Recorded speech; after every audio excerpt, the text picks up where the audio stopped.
Alright guys, this is part 2 of the video that I posted on the September 17, 2025 regarding the incident that happened at Northside Hospital Fortsyth in Cumming, Georgia. Happens on the 6th, August 6, 2025, and it was unauthorized at the hands, assault, battery at the hands of these doctors at Northside Hospital. So on August 8, 2025, Dr. Weaver came to check on me, came to see me, and I was really angry because of the whole situation and the way they did the surgery without my authorization. And I told Dr. Weaver, you know really well that I never authorized the surgery. And he said, I know, but you have a psychological evaluation and you were declared incompetent, mentally incompetent. And I said, Dr. Weaver, can you tell that in front of the nurse? I'm going to bring the nurse. Can you repeat that, what you just told me in front of the nurse? Because I wanted to have a witness, and I knew that he was lying to me. He got a little bit upset. And then he said, Luis, this is a time for patients and doctors. This is not time for lawyering skills. And before he left, I told Dr. Weaver, I'm going to file a complaint against your license and possibly charges, possibly a lawsuit for the unauthorized surgery. So he left. Now, around July 29, 2025, I was able to get access to my medical records online. And I was surprised at the number of instances that he mentions that I was mentally incapacitated, that I was sick for a month, that I was in bed for a month, and that I was disoriented. They probably mentioned that around 9 times. I also was looking for the psychological evaluation that Dr. Weaver that Dr. Weaver said that somebody did on me, but I found there is nothing there. Why? Because they didn't do a psychological evaluations. When I was there, they didn't call a psychiatrist or a psychological evaluations to do, or a psychiatrist or a psychologist to do a psychological evaluation, because they knew I was mentally sound and I was going to pass the surgery. They were aggressive pursuing the surgery. So nothing there. Just a lot of things mentions that I was mentally unsound. Now, on September 11, 2025, I contacted the local police officers in Cumming because I wanted to file a police report against these doctors. And I talked to the person over the phone, and the officers had a hard time believing that this happens to me. And then he said, I am not going to write a police report, but you can come back today or tomorrow, and then we'll go from there. So I went there the next day. I talked to the officers. I given the pictures of the assault. I given my medical records, and also given the name of the 3 doctors implicated on the surgery. It was Dr. Desta, Dr. Jonathan, and Dr. Weaver. And then the police officer said, you can come back next week and to pick up your police report. So I left. Now, on September 16, 2025, I also contacted the DA office, the local DA office in Forsyth County, because I wanted to bring charges against these doctors for assault and battery. And when I called the office, the person I talked to transferred me to the detective. When I talked to the detectives on the September 16, 2025, he already knew who I was. I'm guessing the police officers that are given all the information transfers my police report to the DA. So he already knew who I was. And then he told me that they were not going to bring charges because he didn't think that the incident arose to the level of the felony or to the level of aggravated assault. The reason why he said that, according to him, is because one of the investigators, I'm guessing the police officers, talked to Dr. Weaver, and Dr. Weaver told them that I was mentally incompetent to make decisions, and that one of my relatives authorized the surgery when I went unconscious from 2 a.m. to 11 p.m.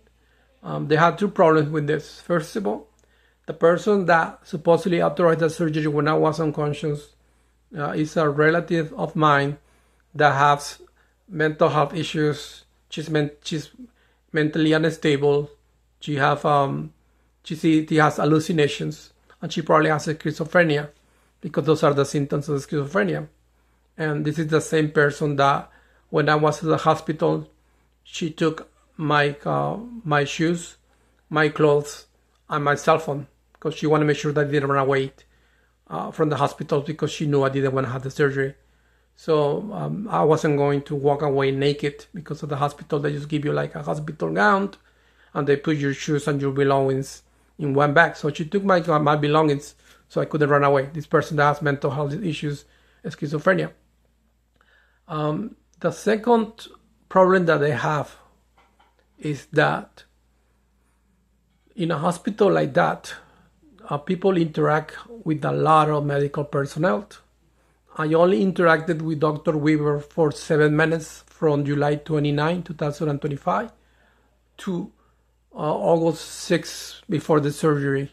About 7 minutes, and that was at the ER. That's all I interacted with Dr. Weaver.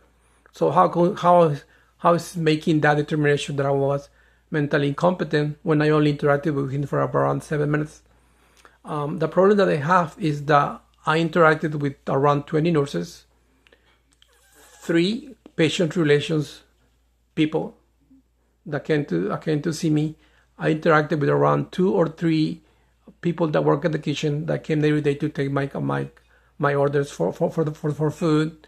2 people that work at the financial aid offices, and none of them showed any signs that I was mentally incapacitated.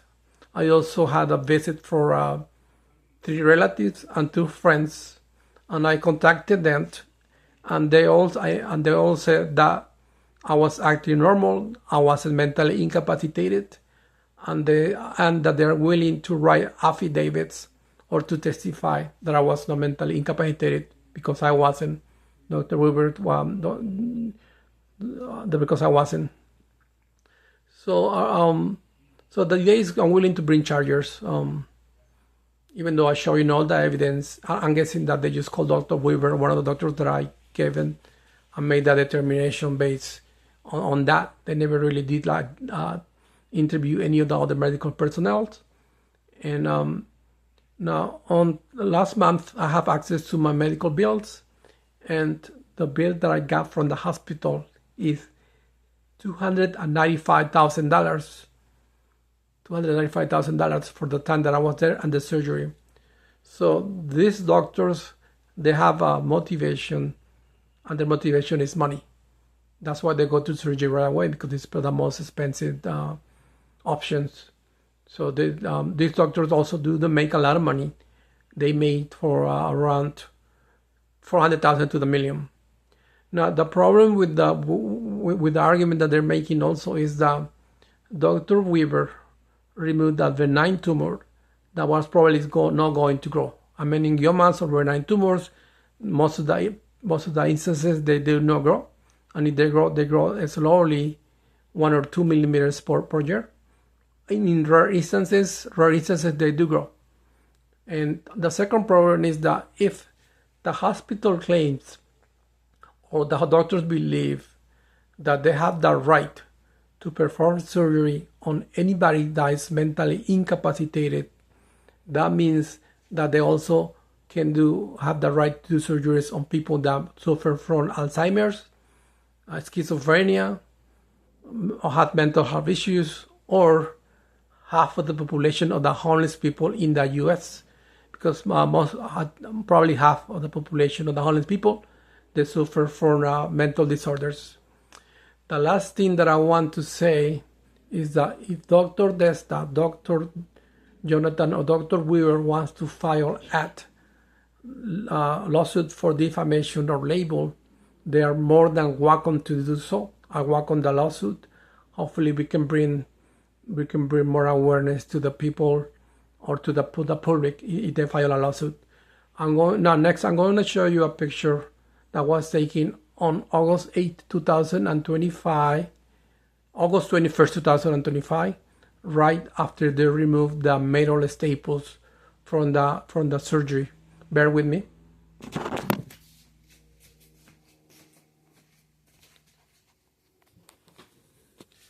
So this is a picture that was taken on the August 21st, 2025. You can see the scars right here. It was from almost the ear to half of the forehead. It's a horseshoe. It was a horseshoe, and it's really almost to half, almost to 1/3 of the head. Today, September 20, 2025, and for the last month, and 10 days in the surgery, I still got pain right here. Whenever I move my head, whenever I move around, or whenever I tilt my head, whenever I lower my head, I still got pain. And this part right here is I feel that it's paralyzed, and I have no sensation when I touch my skin. I have no sensations, no sensitivity. And this has been happening since after they did the surgery, and I hope that they didn't mess me up for the rest of my life for this surgery that was unnecessary. So please, guys, if this happened to me, it's gonna happen to anybody that goes to the ER. It can happen to your friends, happens to your family members, can happen to you. So we have to hold doctors accountable for their actions. And one of the ways that can make doctors accountable for their actions is by sharing this video. Please, you have that permission to. This is the picture of the brutal, aggravated assault by this unauthorized and unnecessary surgery. Because, as I said, I was feeling well. I have no headaches, no pain, and I knew I wasn't going to die. But as I said, the motivation of the doctors is money. They wear uniforms, doctors' uniforms, and they are like doctors. Well, in reality, they're tax.